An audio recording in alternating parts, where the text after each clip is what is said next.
పూరా లోకల్. హైదరాబాద్లో వరుసగా చోటు చేసుకుంటున్న రెండు విషాదకర ఘటనలు సమాజాన్ని ఆలోచింపజేస్తున్నాయి. అల్వాల్లో ఎంబీబీఎస్ చదువుతున్న తుమ్మల ప్రిన్ని శ్రేష్ఠ పెంపుడు పిల్లి విషయంలో తల్లిదండ్రులతో జరిగిన చిన్న వివాదాన్ని తట్టుకోలేక మనస్తాపానికి గురై తనకు ఎంతో ఇష్టమైన పిల్లిని వదిలేయాలని చెప్పడంతో బాధను తట్టుకోలేక ఇంట్లో ఎవరూ లేని సమయంలో ఉరివేసుకుని ప్రాణాలు తీసుకుంది.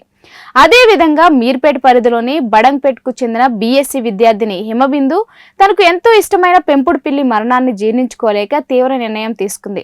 బీఎస్సీ మొదటి సంవత్సరం చదువుతున్న యువతి గత 2 ఏళ్లుగా ఎంతో ప్రేమగా పెంచుకున్న తన పెంపుడు పిల్లి మరణాన్ని తట్టుకోలేక తీవ్ర మనస్తాపానికి గురైంది. ఆ బాధను భరించలేక ఇంట్లో ఉన్న పురుగుల మందు తాగి ప్రాణాలు తీసుకుంది. ఈ 2 సంఘటనలు ఒక ముఖ్యమైన విషయాన్ని మనకు గుర్తు చేస్తున్నాయి. చదువు, ప్రతిభ ఉన్న భావోద్వేగ నియంత్రణ లేకపోతే జీవితం ప్రమాదంలో పడుతుంది. ప్రస్తుతం యువతలో భావోద్వేగ బలహీనపడడం, ఒంటరితనం, వెంటనే స్పందించే ఆవేశం పెరుగుతుంది.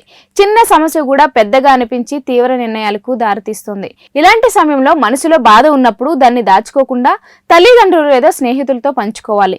తల్లిదండ్రులు కూడా పిల్లల భావాలను గౌరవిస్తూ వాటిని వినడానికి సమయం కేటాయించాలి.